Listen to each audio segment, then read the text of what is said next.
'Twas the day before Christmas and procrastinators are out and about at this local Toys R Us. Finally got off Christmas Eve and now I'm rushing to do everything. The pressure is on for Nakia because Toys R Us is not her last stop. I'm headed to Towson, Mom. I got 3 more stops and then I'm done. Even though some people still have a lot of shopping to do, at least they can get in and out of the store easily. It's not that crowded at all.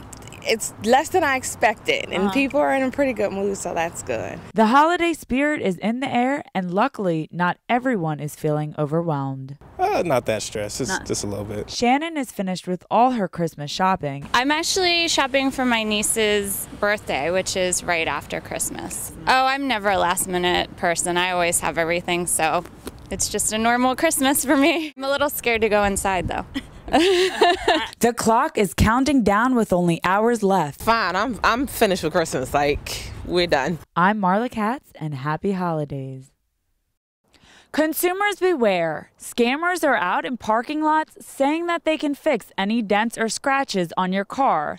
To most, this seems like a good deal, but once they're finished, your car is even more messed up than before. Yeah, they generally ride around in the parking lot and they generally look at people's cars to see if they got dents or scratches and tell them, oh, we got a quick way to fix it. We can just pop the dent out and a small fee, and they some type of way. I don't know how they say they do the payment type, but it's sort of like just give me your credit card number, and then a lot of people will just tell them no thank you, and they'll just walk away from them. In just a half an hour, people find out they have been ripped off, spending a few $100s on work that was not done properly.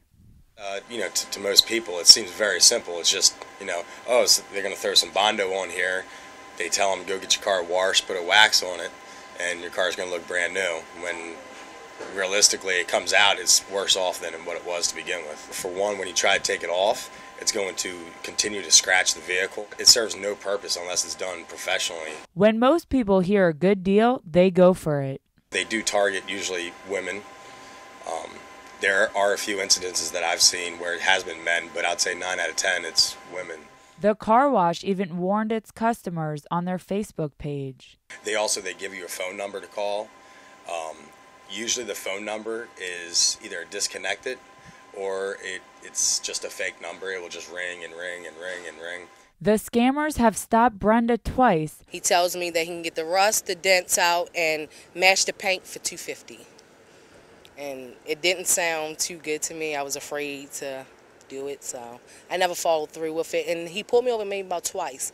Second time, I was like, I got your info. I'll call you when I need you, but I never kept his info, and I never called him. If it sounds too good to be true, it probably is. I'm Marla Katz in Baltimore, Maryland. Every 2 minutes, someone in the United States is sexually assaulted. People might not know where to turn. In Columbia, Maryland, there is a sexual assault program that helps victims during this difficult time. The program serves adults and pediatrics, male and female, for someone who comes in and requests a forensic exam for sexual assault. Victoria Dobbins has over 4 years of experience as a forensic nurse and continues to help the community. Yes, I think this program benefits the community mainly by education, being an outreach, and that people can come in without fear of people knowing why they're here, and they can be treated properly. Victoria makes sure she is prepared and goes through each step in order to get as much evidence as she can. When someone comes in for a sexual assault exam, we can offer to do a variety of tests, blood tests that we draw, and also a urine test that checks them for any sexually transmitted diseases. She asks a variety of questions to the victim. I ask them, number one, when it was done. We have usually a 5-day window to do this, but it also goes case by case. I have done some cases where it's gone past the 5-day window because the idea is to try and get any kind of evidence if you can. And also you ask if a person has showered or bathed since then, if they changed their clothes, if they brushed their teeth, things like that.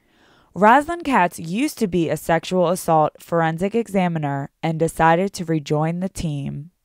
I have been a forensic nurse examiner for 7 years. I kind of retired a couple of years ago and I missed it, so I decided to come back.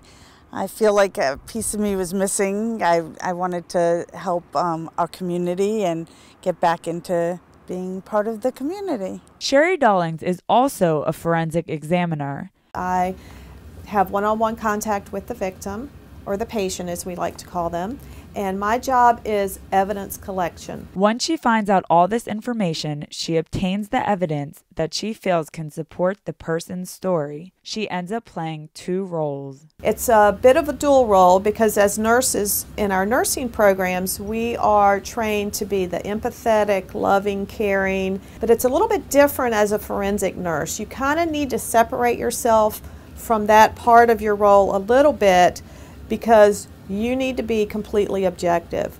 But not all cases go to court, and this is sometimes difficult for the forensic nurse to accept. The lady had gotten into her car after shopping late at night into a parking garage at one of the malls, and there was a perpetrator in the back seat who put a gun to her head, pulled her into the back seat, and sexually assaulted her. She ended up coming here, and I had her case, and she would not, no matter what I did, report to the police. This was something that disturbed me personally deeply so bad, and no matter what I did could I influence her to speak to the police. These women are hard workers and continue to change their patients' lives every day.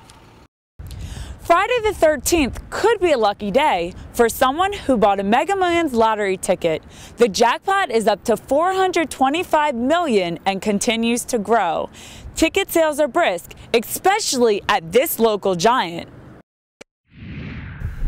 In 2010, the HCC women's soccer team not only made it to nationals, it finished tied for 3rd. And one of their top players, Alex Collier, made the all-tournament team. It was a standout season for the Dragons as well as Alex.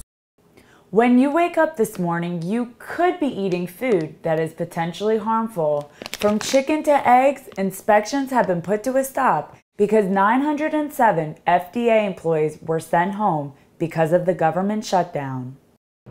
I'm Marla Katz outside of Baltimore County School headquarters, where despite protests from angry parents, the plan to alleviate elementary school overcrowding passed unanimously.